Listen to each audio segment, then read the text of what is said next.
Mulai pagi hari ini.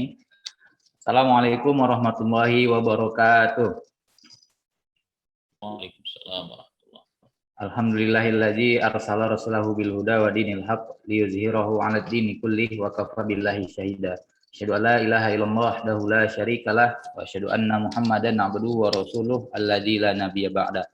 Yang sama-sama kita hormati dan muliakan Dr. Arwin Juli Rahmadi Butar MA selaku Kepala OIF UNSU dan juga rekan-rekan tim OIF UNSU dan juga para peserta webinar ataupun special lecture pada pertemuan ketiga kali ini. Sini ada Kiai Hussein, kemudian ada Bu Siti dan juga para peserta yang lain yang mohon izin tidak dapat saya sebut satu persatu. Kembali kita bertemu pada special lecture ketiga. Nah, pada pertemuan minggu yang lalu kita off sejenak begitu karena ada sesuatu mendadak. Kemudian pada minggu kali ini kita berjumpa kembali.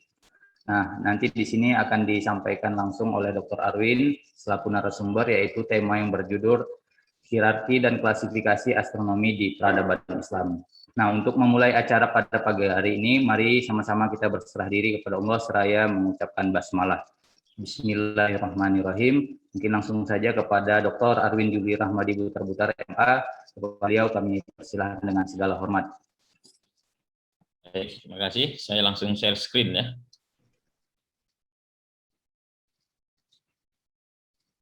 Oke, bisa dibuka kan untuk share screen-nya? Baik, Pak.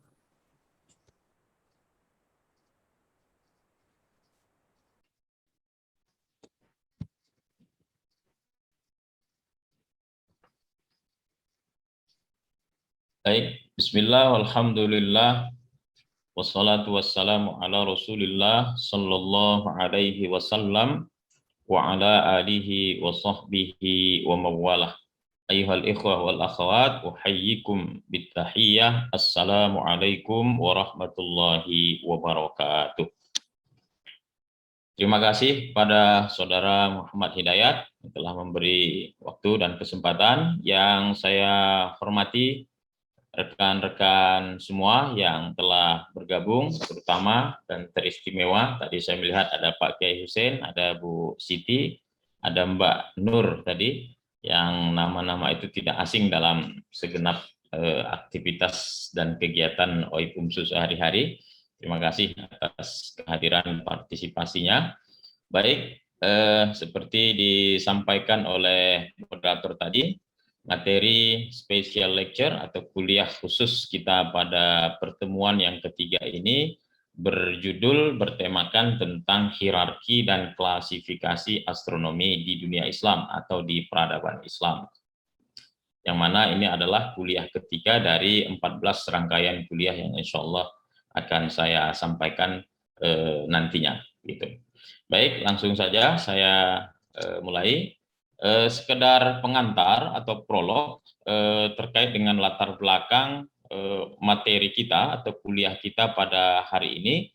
Pertama, bahwa kita tahu, kita pahami dulu bahwa pengkajian astronomi itu terus berkembang sepanjang waktu, sepanjang masa, sepanjang peradaban dari dahulu sampai hari ini, yang menyebabkan perbedaan atau beragamnya definisi, fungsi, yang berakibat kepada lahirnya hierarki dan klasifikasi sebagai dipahami oleh manusia, terutama para ilmuwan, para peneliti zaman berzaman. Nah, secara umum, hierarki dan klasifikasi dimaksud dalam hal ini secara umum adalah bahwa satu ilmu, satu cabang ilmu, dia berada pada prioritas lebih tinggi atau sejajar atau lebih rendah jika dibandingkan antara satu dengan yang lainnya. Posisi sama, sejajar, atau di bawah dari disiplin-disiplin ilmu itu sebagaimana berkembang di zaman dahulu, itu bergantung kepada urgensi dan juga posisi filosofisnya di kalangan para ilmuwan muslim. Hal ini semua menyebabkan disiplin ilmu astronomi dengan segenap penamaan, cabang, kajian, dan seterusnya, ia berbeda-beda di setiap waktu dan juga dalam pemikiran para ilmuwan, para bibliografer dalam memposisikan dan menerjemahkan astronomi itu. Jadi nanti bisa kita lihat di sini bahwa ternyata disiplin ilmu astronomi itu dia tidaklah tetap posisi hierarki dan klasifikasinya. Satu kali ia berada di klasifikasi ini, tapi di kali yang lain dia berada di klasifikasi yang itu atau yang lain dan seterusnya. Demikian lagi hierarkinya dan seterusnya yang secara singkat akan kita lihat sebagai berikut. Nah, kuliah kita pada hari ini sejatinya hanya membahas 5 klasifikasi menurut 5 tokoh ini. Jadi kuliah kita pada hari ini sejatinya tidak terlalu mendalam, juga tidak terlalu panjang, dan pendek-pendek dan singkat saja. Betapapun sejujurnya saya sampaikan, untuk membaca dan meresume, merekonstruksi hierarki dan klasifikasi dari 5 tokoh ini cukup menyulitkan juga, cukup bertungkus lumus juga, karena harus membaca secara detail karya-karya asli dari 5 tokoh ini. Jadi alhamdulillah, min fadlillah, terutama ketika saya di Mesir, ketika studi, di sela-sela menyelesaikan tesis dan disertasi saya di Mesir, saya membaca karya dari setidaknya 5 tokoh ini tentang pemahaman mereka, pendefinisian mereka, termasuk pemposisian hierarki dan klasifikasi astronomi menurut mereka ini, gitu, yang akan kita kemukakan sebagai berikut. Nah, yang pertama menurut Al-Farabi. Al-Farabi wafat 339 Hijriah atau 950 Masehi. Itu sudah sekian ratus atau 1000 tahun lebih yang lalu. Nama lengkapnya Abu Nasir Al-Farah Al-Farabi. Farabi itu nama daerah atau nama desa, namanya Farab, kalau sekarang disebut dengan Kazakhstan, salah satu negara pecahan Uni Soviet. Nah, kepakarannya kita tahu beliau ini adalah seorang filsuf dan juga seorang politikus, ahli filsafat dan ahli politik. Salah satu konsepsi negaranya itu yang kita kenal dengan Al-Madinah Al-Fadilah atau negara madani, yang karyanya itu banyak dikaji dan dipelajari sampai dengan hari ini. Nah, karya yang ia sebutkan tentang astronomi itu adalah karyanya yang lain yang berjudul Ihsa al-Ulum atau klasifikasi ilmu. Bukunya tipis. Nah, di sini Al-Farabi memberi klasifikasi dan hierarki dari astronomi itu sendiri, yang secara umum astronomi dibahasakan oleh Al-Farabi itu dengan penamaan nujum ta'limi atau an-nujum at-ta'limi dan al-ahkam an-nujumiyah atau ahkam an-nujum. Nujum ta'limi ini diasosiasikan sebagai astronomi yang dipahami hari ini, sedangkan ahkam an-nujum itu diasosiasikan sebagai astrologi yang terlarang.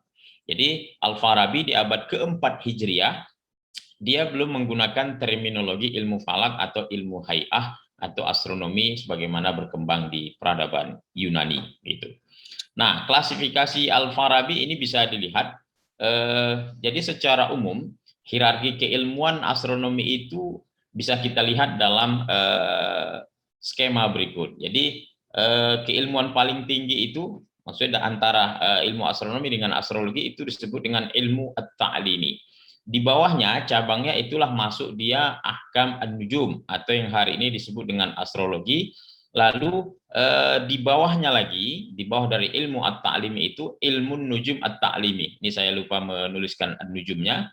Lalu di bawah ilmu nujum at-ta'limi itulah Al-Farabi membagi kajian-kajian atau cabang dari ilmu nujum at-ta'limi itu. Pertama, ada yang mengkaji tentang bentuk, ukuran, jarak, hubungan antar benda-benda langit, termasuk di sini mengkaji tentang planet-planet dan lain sebagainya.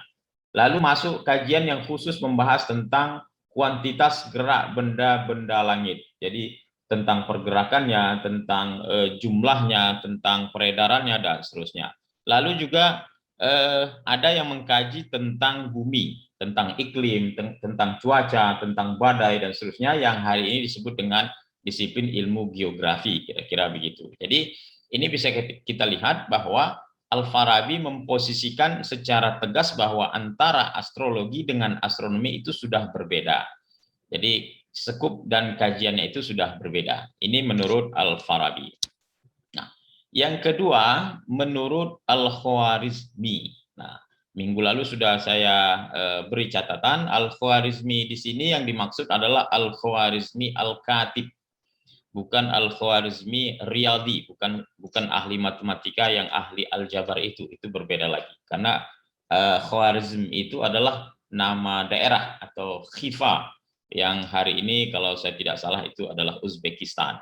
Jadi nama lengkapnya Al-Khwarizmi yang ini adalah Muhammad bin Ahmad bin Yusuf Al-Khwarizmi, yang dalam literatur turos itu ada kalanya ditambahkan dengan Al-Katib. Maksudnya itu adalah penulis, bukan seorang riyadi atau falsafi. Al-Khwarizmi yang satu lagi. Nah, kepakarannya ini adalah dia seorang bibliografer ilmu pengetahuan. Salah satu karya monumentalnya itu adalah Mafatih al-Ulum. Jadi buku ini menguraikan tentang definisi, pembagian, klasifikasi, hierarki dari berbagai cabang ilmu pengetahuan sains dan teknologi yang berkembang kala itu setidaknya adalah di abad keempat Hijriah.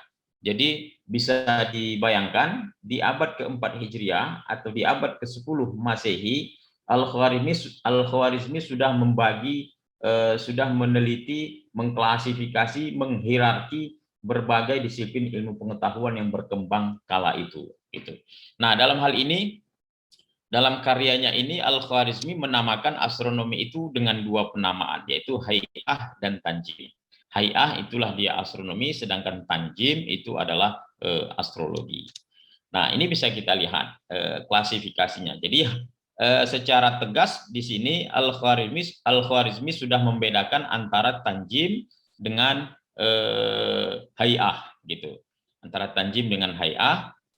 Hay'ah sendiri skup kajiannya agak terbatas. Jadi sekali lagi di abad keempat Hijriah di zaman Al-Khwarizmi, dengan kemajuan ilmu pengetahuan astronomi yang sedemikian di zaman itu, dia masih mampu dan bisa mengklasifikasi sesuai dengan berkembang ketika itu bahwa Hay'ah itu mengkaji orbit benda langit. Lalu yang kedua, tradisi Zich atau pencatatan, pengkalkulasian pergerakan benda-benda langit atau tabel-tabel astronomi itu sudah berjalan. Jadi di sini Al-Khwarizmi memposisikan bahwa Hay'ah itu sudah definitif eksak begitu, kira-kira begitu.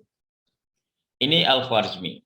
Lalu berikutnya adalah Al-Akfani. Al-Akfani ini sudah mulai sekian abad berikutnya, itu wafat 749 1348. Nama lengkapnya Muhammad bin Ibrahim bin Said Al-Akfani. Beliau ini adalah seorang dokter dan juga seorang ahli filsafat. Jadi rekan-rekan sekalian, ilmuwan muslim di zaman silam adalah sesuatu yang lazim, sesuatu yang biasa. Mereka menguasai banyak disiplin ilmu dan secara mapan, tidak setengah-setengah. Itu sangat lazim dan biasa kita lihat dalam perkembangannya di peradaban Islam. Nah, karyanya yang di dalamnya ada memberi klasifikasi dan hierarki astronomi, itu karyanya yang berjudul Irsyad Al-Qasid ila Asna Al-Maqasid, yang kalau diterjemahkan kira-kira petunjuk ringkas kepada kemilau tujuan gitu. Jadi karya-karya di zaman klasik itu selalu menukil atau mengutip istilah yang disenangi, yang puitis, tapi ada kalanya judulnya itu tidak secara substantif mencerminkan isinya begitu. Itu hal yang biasa dalam penulisan karya-karya tulis silam gitu. Nah, di sini seiring dengan bertambahnya wawasan, informasi yang didapat karena mulai tersebarnya ilmu pengetahuan astronomi ke berbagai tempat, astronomi yang dipahami oleh Al-Akfani itu sudah makin meluas dan makin komprehensif. Jadi di sini secara tegas Al-Akfani sudah membedakan antara astronomi dengan astrologi, di mana astronomi yang ia bahasakan dengan Hay'ah itu terbagi kepada 5 cabang. Ada pengkajian tentang Zich atau penanggalan, ada tentang mawakib, kaifiyah al-arsad, yaitu tata cara melakukan observasi, pengkajian tentang tastih al-qurrah atau proyeksi dari bola langit atau bola bumi, lalu pengkajian tentang instrumen-instrumen bayangan suatu benda dan seterusnya begitu. Nah, ini klasifikasinya. Jadi kajian astronomi di zaman ini sudah mulai meluas dan komprehensif gitu. Jadi Hay'ah itu ada mengkaji zij, tabel-tabel, ada mengkaji tentang waktu-waktu, termasuk waktu sholat, termasuk di dalamnya ada nujum, termasuk ada observasi, proyeksi bumi dan seterusnya begitu. Nah, itu Al-Akfani. Yang kedua, yang berikutnya adalah Ikhwan As-Safa. Ikhwan As-Safa ini sebuah komunitas keilmuan yang terdiri dari para ilmuwan, para saintis di abad ke-4 Hijriah, abad ke-10 Masehi. Judul karyanya itu adalah Rasail Ikhwan As-Safa wa Khullan Al-Wafa. Di pertemuan yang lalu saya sudah menyampaikan ensiklopedi ini di antara yang pertama yang muncul ya dalam bentuk ensiklopedi yang terdiri dari banyak penulis, banyak tema dan seterusnya sehingga terangkum dalam sebuah buku gitu.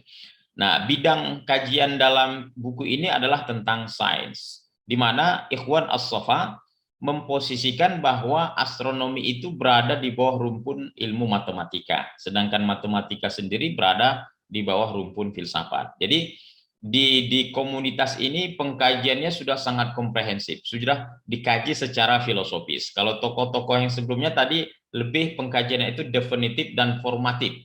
Dalam arti astronomi dengan penggunaannya begini, difungsikan begini dan seterusnya. Tetapi dalam komunitas Ikhwan As-Safa ini mereka sudah mengkaji secara filosofis. Sehingga dalam hierarki dan klasifikasinya mereka menempatkan astronomi itu berada di bawah matematika, sedangkan matematika itu berada di bawah filsafat. Nah, ini bisa kita lihat klasifikasinya. Jadi filsafat itu bisa dikatakan sebagai induk ilmu pengetahuan, sains begitu. Di bawahnya ada logika, ada matematika, ada tobi'i. Tobi'i ini kira-kira hari ini bisa dibahasakan dengan fisika, ada ketuhanan atau tauhid atau akidah.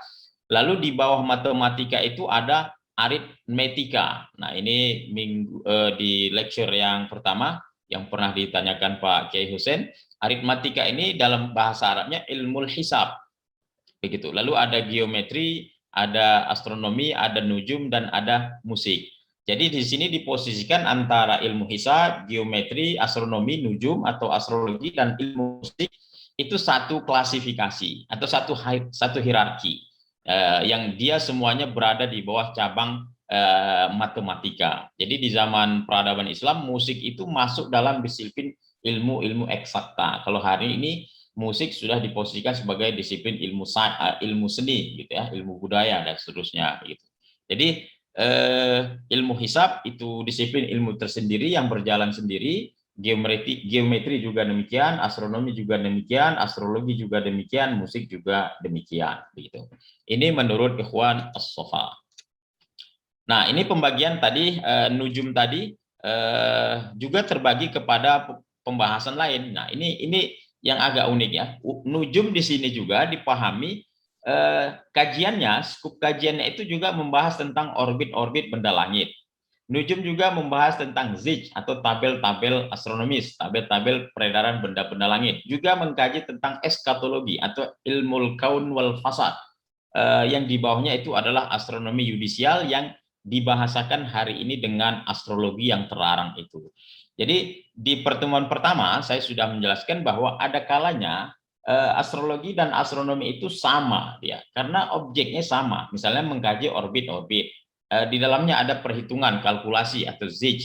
Yang membuat dia berbeda dengan astronomi itu adalah pada ini eskatologi dan astronomi yudisialnya. Ketika ia diarahkan kepada peramalan, prediksi, maka lambat laun seiring perkembangan waktu ia mulai terbedakan dengan astronomi. Yang salah satu faktornya itu adalah karena ketidakilmiahan dari proses dan cara kerja astrologi itu. Dalam astrologi, nanti di pertemuan terakhir kita membahas tentang astrologi, ada yang dikenal dengan horoskop. Jadi horoskopnya itu dipertahankan sekian lama tanpa ada revisi, tanpa ada rekonstruksi, sehingga pengaplikasiannya itu sudah tidak tepat lagi, sudah tidak ilmiah lagi. Jadi David Antonio King mengatakan astrologi itu dia tidak lagi diposisikan sebagai disiplin masuk dalam ranah disiplin ilmu sains dengan alasan karena tidak ilmiah.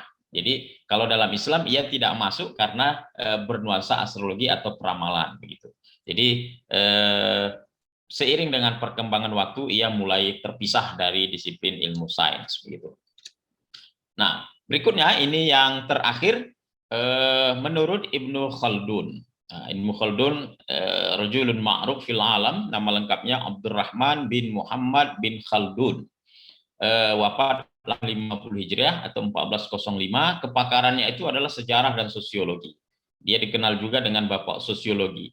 Jadi rekan-rekan sekalian, untuk mengkaji tentang atau membaca tentang klasifikasi, hierarki atau sejarah komprehensif tentang berbagai disiplin ilmu pengetahuan, tokoh-tokohnya dan seterusnya, saya sangat merekomendasikan kitab ini. Termasuk kitab ini adalah yang direkomendasikan oleh dosen saya ketika di Mesir. Ada dua yang beliau rekomendasikan. Pertama yang karya Al-Biruni yang berjudul Tahqiq Ma lil Hind. Itu juga sangat bagus, tapi sangat luas begitu. Tapi kalau yang Ibnu Khaldun ini sangat baik. Jadi kalau kawan-kawan baca nanti, di sini Ibnu Khaldun sangat detail dan komprehensif menjelaskan perkembangan berbagai cabang ilmu pengetahuan secara filosofis dan juga secara historis. Jadi dengan membaca itu, dan di dalamnya juga ada kritik sejarah. Jadi sangat direkomendasikan. Sehingga dengan pola dan cara penguraian yang sedemikian itu, para peneliti banyak menyematkan bahwa buku ini bernuansa sosiologi. Karena dia selalu menghubungkan dengan situasi sosial yang berkembang. Jadi yang dikaji dalam buku ini berbagai disiplin ilmu pengetahuan, sains, teknologi, dan juga agama, tapi didekati secara sosiologis, sesuai dengan yang berkembang di tengah masyarakat. Sehingga orang hari ini menyebut buku ini sebagai rujukan buku sosiologi, kira-kira begitu. Karya bukunya itu berjudul Al-Muqaddimah atau pengantar. Nah, di sini Ibnu Khaldun memposisikan ilmu astronomi itu berada di bawah matematika, sama dengan Ikhwan As-Sofa tadi. Sedangkan matematika dia berada di bawah rumpun ilmu akli. Nah, tadi tokoh yang sebelumnya menyebut berada di bawah rumpun disiplin ilmu filsafat. Nah, ini bisa kita lihat. Jadi secara garis besar Ibnu Khaldun membagi disiplin ilmu itu ada dua, ilmu-ilmu akli, al-ulum an-naqliyah, dan al-ulum al-aqliyah, ilmu-ilmu akli atau ilmu-ilmu logika. Yang di bawahnya itu masuklah dia ada metafisika. Jadi metafisika atau semi-semi tasawuf, kira-kira begitu, itu masuk dalam ilmu-ilmu logis. Lalu ada logika, yang termasuk mantik, ada ilmu tabi'i, ilmu matematika. Sedangkan astronomi dia berada di bawah rumpun matematika. Bisa dilihat di sini astronomi, musik, aritmatika atau ilmu hisab, dan ada geometri. Sedangkan tabi'i yang hari ini bisa diterjemahkan secara kurang tepat sebenarnya, tetapi itu yang paling dekat sebagai fisika. Di bawahnya itu di peradaban Islam atau menurut Ibnu Khaldun ada kedokteran, ada pertanian, dan ada astrologi. Nah, jadi dalam pembagian Ibnu Khaldun di sini dia sudah membedakan klasifikasi antara astronomi dengan astrologi. Jadi lagi-lagi karena Ibnu Khaldun belakangan di abad ke-9 Hijriah, seiring dengan berkembangnya astronomi dan astrologi secara sekaligus, dan seiring mulai diketahuinya bahwa astrologi, praktek-praktek astrologi itu tidak ilmiah lagi, maka di sini Ibnu Khaldun membedakan secara tegas antara astrologi dengan astronomi. Jadi klasifikasinya itu sudah semakin jelas. Dan semakin belakangan setelah era Ibnu Khaldun, astronomi dengan astrologi itu secara tegas dan jelas terus terbedakan. Jadi sekali lagi bisa dipahami bahwa di awal perkembangannya astronomi dengan astrologi itu bercampur baur karena ia sama-sama mengkaji tentang benda-benda langit. Tapi seiring dengan tingkat keilmiahan yang berbeda dan patokan kepada horoskop yang selalu dipegang dan tak pernah dilakukan perubahan tersebut, itu menyebabkan astrologi lama-kelamaan dia tersisih dan keluar dari rumpun ilmu-ilmu eksakta atau ilmu-ilmu sains yang seperti dipahami hari ini. Begitu. Nah, Ini barangkali kawan-kawan sekalian yang bisa saya sampaikan sebagai penutup, dan penutup ini mengutip lagi apa yang sudah saya uraikan di atas, bahwa hierarki dan klasifikasi astronomi itu berbeda-beda antara satu tokoh dengan tokoh yang lain, antara satu zaman dengan zaman yang lain, yang itu bergantung kepada sejauh mana pemahaman, sejauh mana pemaknaan dan fungsinya di tengah masyarakat, dan sebagaimana atau seperti apa penerimaan masyarakat ketika itu, sehingga itu berkonsekuensi kepada posisi hierarki dan klasifikasinya itu berbeda-beda. Hierarki dan klasifikasi astronomi atau ilmu falak itu bergantung kepada definisi, posisi, fungsi dan nya di tengah masyarakat. Dan hierarki dan klasifikasi astronomi cenderung masuk dalam ranah sains atau tabii, matematika dan filsafat. Jadi artinya dalam konteks ini kita belum bisa, atau dalam konteks peradaban Islam, bahwa disiplin ilmu falak atau ilmu astronomi itu dia ada kalanya masuk dalam ranah ilmu tabii, ada kalanya masuk dalam ranah matematika, dan ada kalanya masuk dalam ranah filsafat. Dan kalau dikorelasikan dengan kajian astronomi hari ini, tampaknya ketiga-tiganya ini benar. Jadi astronomi juga masuk ke dalam fisika atau tabii, juga masuk dalam matematika, juga masuk dalam filsafat, karena di dalamnya ada pengkajian, penalaran, penelahan tentang benda-benda langit yang bisa dikorelasikan dengan situasi yang ada di bumi.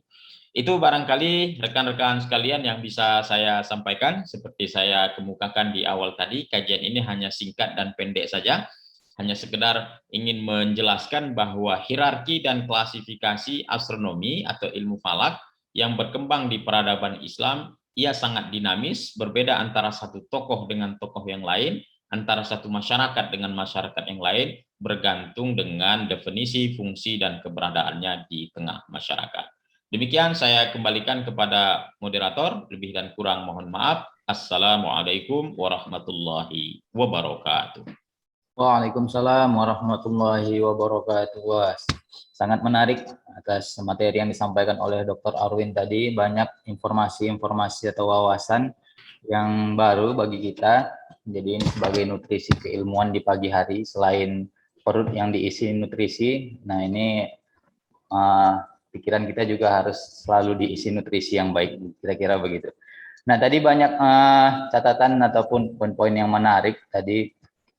Seperti ilmuwan muslim ternyata dahulu itu banyak yang menguasai ilmu secara bersamaan. Seperti tadi ada ahli filsafat, ahli matematika, ahli astronomi, dan sangat mapan. Itu yang harus digarisbawahi tadi, dan sangat mapan, tidak setengah-setengah. Beda dengan zaman sekarang yang menguasai banyak ilmu tapi setengah-setengah gitu Ustadz ya. Nah ini ada juga di kolom chat beberapa pertanyaan. Selagi sisa-sisa waktu terakhir kita, mungkin langsung saja saya bacakan jika tidak ada yang ingin bertanya secara langsung. Yang pertama dari Kiai Hosen, untuk saya kira bagaimana untuk membedakan secara jelas antara Al-Khawarizmi Al-Jabar dengan Al-Khawarizmi Al-Khatib. Nah ini mungkin bisa langsung dijawab. Ini saya juga penasaran ini dengan jawabannya. Terima kasih. Langsung saja Ustaz. Ya baik, matur nuwun Kiai Hosen. Untuk membedakannya tentu dengan membaca dan melihat biografinya. Biasanya Al-Khwarizmi itu selalu diidentikan dengan Riyadi. Jadi kalau kita baca buku-buku bibliografi atau tarjamah para ulama atau biodata para ulama silam, itu biasanya Al-Khwarizmi yang Al-Jabar itu selalu di ujungnya itu Riyadi. Saya lupa namanya, Muhammad bin Al-Khwarizmi Ar-Riyadi. Nah, kalau yang Al-Khatib ini ya ditambah Al-Khatib, Muhammad bin Yusuf bin Al-Khwarizmi Al-Khatib min mu'allafatihi, biasanya di antara karyanya itu Mafatih Al-Ulum. Kalau disebut Mafatih Al-Ulum pasti Al-Khwarizmi Al-Khatib. Tapi kalau disebut Al-Khwarizmi Sahib Az-Zij As-Sinhin misalnya, pasti itu adalah Al-Khwarizmi yang Al-Jabar begitu. Jadi Pak Kiai dan kawan-kawan semua, nama-nama penamaan yang seperti ini dalam literatur klasik atau terus itu sangat banyak, bahkan bukan sangat banyak sekali. Karena tokoh-tokoh atau ulama-ulama, ilmuwan-ilmuwan silam itu selalu menyingkatkan dengan nama asal atau ujungnya atau nama kepopulerannya. Kalau nama aslinya itu nggak jauh-jauh itu. Kalau nggak Muhammad, Ahmad. Biasanya itu Muhammad, Ahmad, itu yang paling lazim itu. Ada kalanya Muhammad bin Ahmad bin, baru ujungnya Al-Khwarizmi, Al-Farabi, Al, dan seterusnya begitu. Itu barangkali Pak Kiai.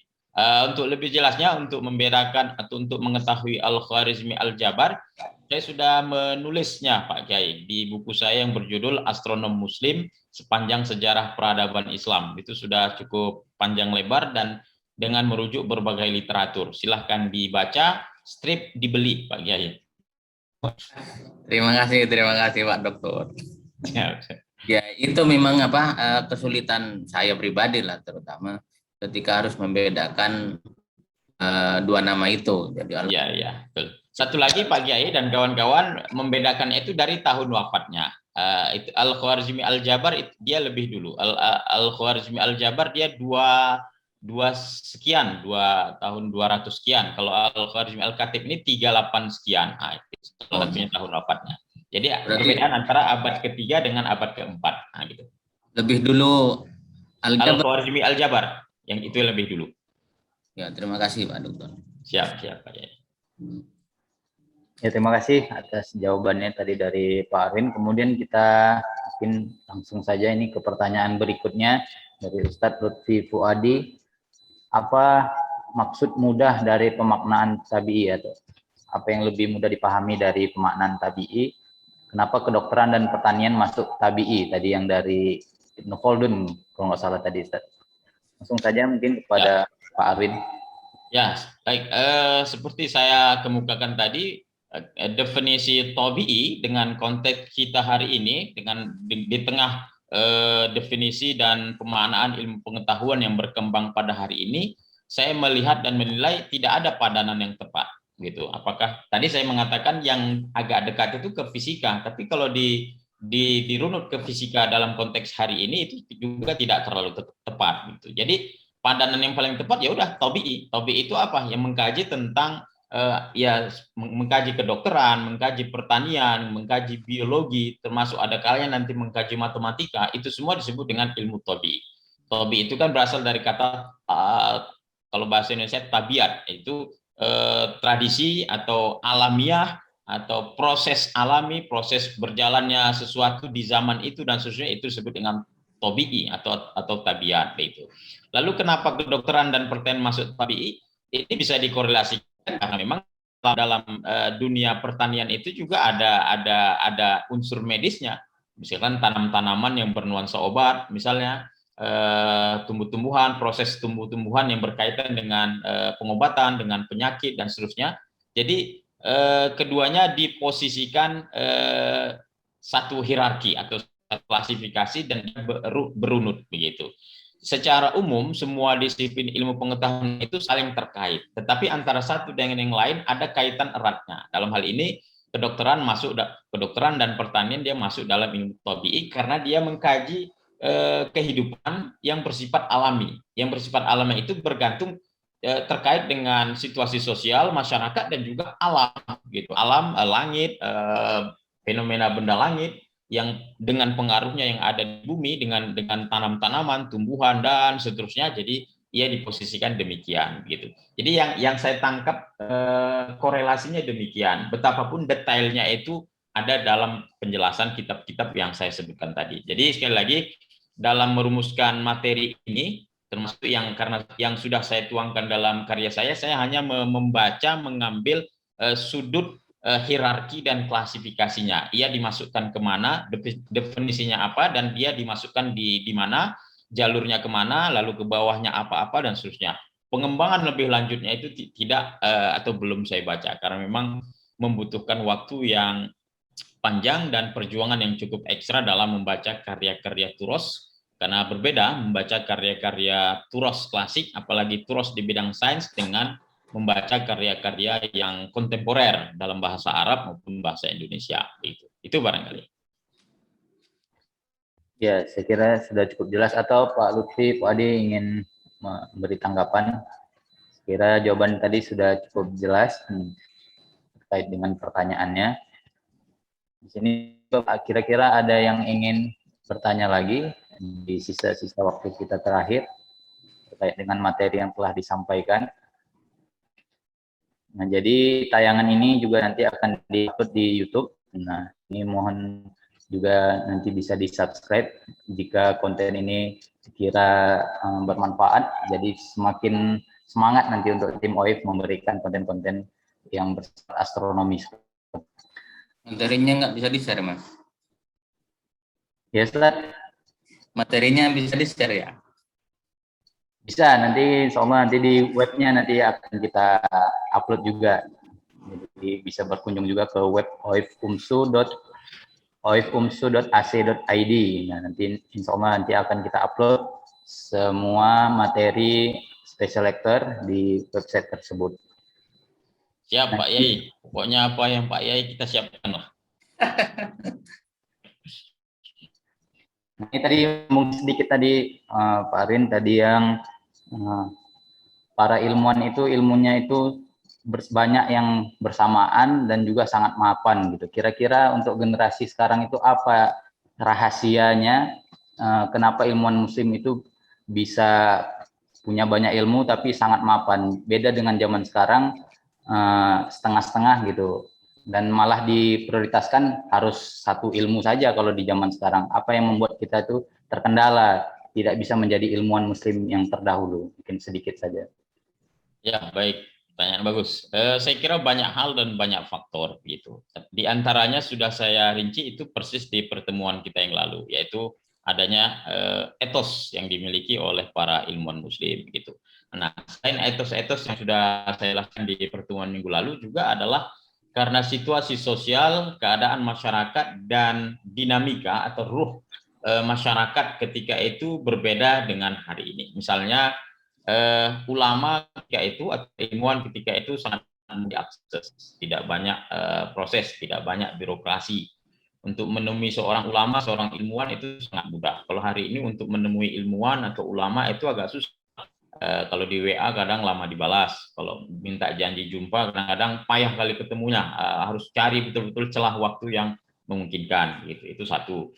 Yang kedua, karena memang masyarakatnya itu mendukung. Jadi ada tradisi itu di buku saya yang berjudul Tradisi Literasi di Peradaban Islam, itu sudah saya kemukakan sedikit, bahwa ada kecenderungan masyarakat di zaman silam itu masyarakatnya yang mereka tidak berilmu atau masyarakat awam biasa, mereka dengan ilmu dan ulama, sehingga mereka mendukung aktivitas yang mengarah ke itu. Gitu. Berikutnya lagi ada apa namanya patronasi atau kedermawanan atau keinginan kuat dari penguasa. Jadi penguasa-penguasa di zaman silam terlepas dari plus minusnya, terlepas dari motifnya, ada tradisi yang berkembang itu mereka suka senang mengakomodir, membuat halakoh ilmu pengetahuan di istananya. Yang tujuan itu ada plusnya dan minusnya. Plusnya itu untuk menunjukkan bahwa adalah penguasa yang mencintai ilmu, yang menjaga ulama, yang menghidupkan ilmu pengetahuan. Karena memang tradisi masyarakat di zaman itu adalah ilmu pengetahuan, sehingga para penguasanya itu banyak mengundang ulama untuk berdiskusi, berdialog, dan kenyataannya apa yang dilakukan oleh para penguasa itu sangat berkontribusi positif terhadap perkembangan ilmu astronomi sampai dengan hari ini. Itu bisa dibaca dalam sejarah sebagaimana tertera dalam literatur yang ada. Jadi hal-hal semacam ini itu nyaris dan praktis tidak ada hari ini. Sehingga dalam pemahaman saya, untuk menuju ke arah itu atau sedikit banyaknya untuk meniru dan mewujudkan seperti yang dilakukan oleh para astronom atau ilmuwan muslim dahulu adalah dengan mengoptimalkan etos seperti yang sudah saya sebutkan di minggu yang lalu. Ada etos kritisisme, ada etos keterbukaan menerima informasi, etos dalam mencari kebenaran bahwa orientasi kita adalah kebenaran dan ilahiyah dan seterusnya. Itu yang hemat saya yang perlu kita hunjamkan dalam hati, pikiran, dan perasaan dalam segenap waktu-waktu kita. Jadi kalau hari ini saya kira semua jawabannya sama, Pak Kiai Hosen sama, Ibu Siti, Pak Dr. Arino juga sama itu. Waktu ya, masalah waktu. Enggak ada waktu misalnya. Jam sekian rapat, jam sekian ngajar, jam gini ke sana kemari.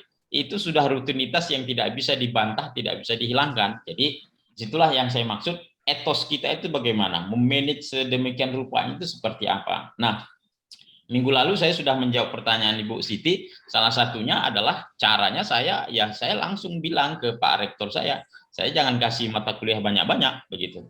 Mata kuliah cukup 1 kelas, 2 kelas, selebihnya ya membaca, meneliti, mengembangkan OI PUMSU tempat saya bertugas. Nah, caranya begitu dan alhamdulillah disetujui begitu. Jadi kalau bahasa Medannya pintar-pintar aja lah mengoptimalkan. Kita harus baca apa yang terjadi, dinamika dan kearifan dalam sejarah, lalu yang bisa dan mungkin dan cocok kita aplikasikan dalam konteks hari ini itu apa, bagaimana, dan seterusnya. Kalau dalam pemahaman saya adalah kita hanya mampu mengoptimalkan etos yang seperti dilakukan oleh para ilmuwan muslim silam. Untuk suasananya itu tidak akan mungkin. Untuk merubah bi'ah masyarakat agar mereka mencintai ilmu, menghormati ulama, itu perlu waktu yang lama, perlu perjuangan yang kuat. Materialisme dan seterusnya itu sangat menghegemoni dalam kehidupan kita sehari-hari, dan itu adalah fakta, itu adalah kenyataan yang memang tidak bisa kita hindari. Maka bahasa Medannya ya pintar-pintar dan pandai-pandai kita lah dalam menyikapinya gitu. Itu barangkali. Ya baik, Pak Arin atas jawabannya yang cukup jelas tadi dari apa yang telah disampaikan juga. Jadi cukup kompleks ya permasalahan tentang itu tadi. Intinya pada etos keilmuan itu dimulai dari diri sendiri, kita juga lebih meningkatkan etos keilmuan. Ini juga ada tanggapan sedikit dari Bapak Azwar dulu. Jadi ketika ada satu ilmuwan muslim Indonesia menulis di luar bidangnya, saya dengar dipertanyakan tulisan tersebut padahal beliau ahli pada beberapa bidang keilmuan. Sepertinya ini masalah kita sekarang. Nah, ini juga masalah juga, tapi dilihat juga pada ilmuwan muslim tersebut etos keilmuannya seperti apa begitu. Ketika etos keilmuannya diragukan, ya mungkin diragukan juga tulisannya begitu. Tapi ketika etos keilmuannya juga memang mumpuni, saya kira perlu dipertimbangkan begitu. Jadi etos keilmuan itu penting menurut saya tadi dari apa yang telah disampaikan Dr. Arwin. Mungkin penutup sedikit Pak Arin, atau mau menanggapi tadi dari Pak Azwar dulu sekaligus penutup pada pertemuan kita pada hari ini karena waktu kita juga sudah sedikit lagi. Oke, baik, terima kasih Mas Azwar. Benar bahwa para ilmuwan muslim silam mereka punya kemampuan yang multi, sedangkan hari ini cenderung mono begitu ya, dan saya sepakat dan sepaham akan hal itu. Karena memang tidak bisa disamakan, tidak bisa secara mudah digeneralisir. Pertama, dengan alasan adalah karena perkembangan ilmu pengetahuan di zaman silam itu tidaklah sekompleks dan seluas seperti hari ini. Hari ini berbagai cabang ilmu pengetahuan itu bisa dikorelasikan ke semua disiplin ilmu dengan demikian luasnya begitu. Kalau kita baca dalam disiplin ilmu pengetahuan yang berkembang di awal-awal peradaban Islam itu tidak seluas seperti hari ini. Kajian astronomi pembahasan ini, kedokteran ini, filsafat ini, dalam arti dia skupnya itu tidaklah terlalu luas, betapapun tetap komprehensif dan membuka untuk diperluas secara luas. Kalau hari ini tidak begitu. Jadi dengan alasan itulah dan dengan kualitas yang dimiliki para ilmuwan hari ini, saya pribadi memang bertesis bahwa memang lebih baik menekuni satu disiplin ilmu secara komprehensif daripada menguasai berbagai atau banyak disiplin ilmu tapi tanggung-tanggung setengah-setengah dan seterusnya begitu. Sebab satu disiplin ilmu yang kita kaji dan kita dalami secara komprehensif itu dia berkorelasi dengan semua, bisa dikatakan semua disiplin ilmu pengetahuan. Misalnya astronomi kita bahas hari ini, dia punya kaitan dengan kedokteran, dia punya kaitan dengan ilmu hukum misalnya. Ya, di Indonesia jelas hukum atau masalah penentuan awal bulan, hierarki putusannya itu kaitannya dengan hukum misalnya. Dengan apa? Dengan teknologi itu jelas, dengan teknik mesin itu jelas, pembuatan instrumen astronomi dan seterusnya. Jadi hemat saya kearifan yang perlu kita munculkan dalam disiplin ilmu kita itu adalah fokus dan spesialisnya itu begitu. Yang itu secara umum sudah ditunjukkan oleh ilmuwan muslim di zaman dahulu. Jadi betapapun mereka punya keahlian di berbagai disiplin ilmu, tapi tetap saja keahlian yang menonjolnya itu ada. Nah, ini tadi saya lupa menyampaikannya. Kalau kita baca biografi para ilmuwan Muslim silam, mereka menguasai banyak disiplin ilmu, tapi tetap ada satu disiplin ilmu yang mereka paling kuasai. Begitu. Al-Biruni misalnya, dia ahli matematika, fisika, kimia, biologi, sejarah, sosiologi, tapi yang paling utamanya itu adalah dia seorang astronomi. Jadi literatur barat itu selalu mengasosiasikan Al-Biruni sebagai seorang ahli astronomi. Ibnu Khaldun, dia juga seorang ulama, seorang qadhi. Dia juga adalah seorang ahli filsafat, dia juga seorang ahli fikih. Bisa kita baca dalam bukunya, dalam literatur yang menjelaskan tentang Ibnu Khaldun, dia juga menulis berbagai disiplin ilmu. Tapi yang paling menonjol, yang paling utama itu adalah disiplin ilmu yang berkaitan dengan sosiologi sejarah, seperti yang saya sebutkan tadi.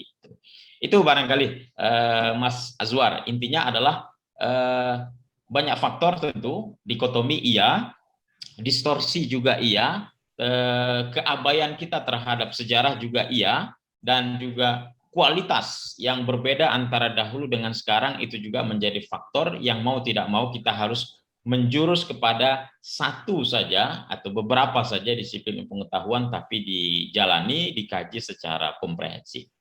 Itu barangkali. Ya, terima kasih kepada Pak Arwin, juga Pak Azwar dulu. Saya kira sudah cukup jelas tadi atas kesimpulannya. Saya tidak berani menyimpulkan karena takut salah juga. Tadi sudah sangat lengkap dan jelas tadi kesimpulan dari Dr. Arwin. Terima kasih kepada Pak Arwin atas kesempatan dan juga ilmunya yang telah disampaikan, dan juga terima kasih banyak kepada seluruh peserta. Mudah-mudahan kita dapat bertemu lagi pada special lecture berikutnya. Insya Allah jika tidak ada kendala Kamis depan, tapi jika ada kendala nanti akan diinfokan lebih lanjut. Sekali lagi terima kasih, mohon maaf jika salah-salah ucapan, tingkah laku atau perbuatan dan lainnya, kami mohon maaf. Saya akhiri, sebelum kita akhiri marilah sama-sama kita mengucapkan hamdalah. Alhamdulillahirrahmanirrahim. Assalamualaikum warahmatullahi wabarakatuh. Waalaikumsalam warahmatullahi wabarakatuh. Terima kasih Pak Arfi.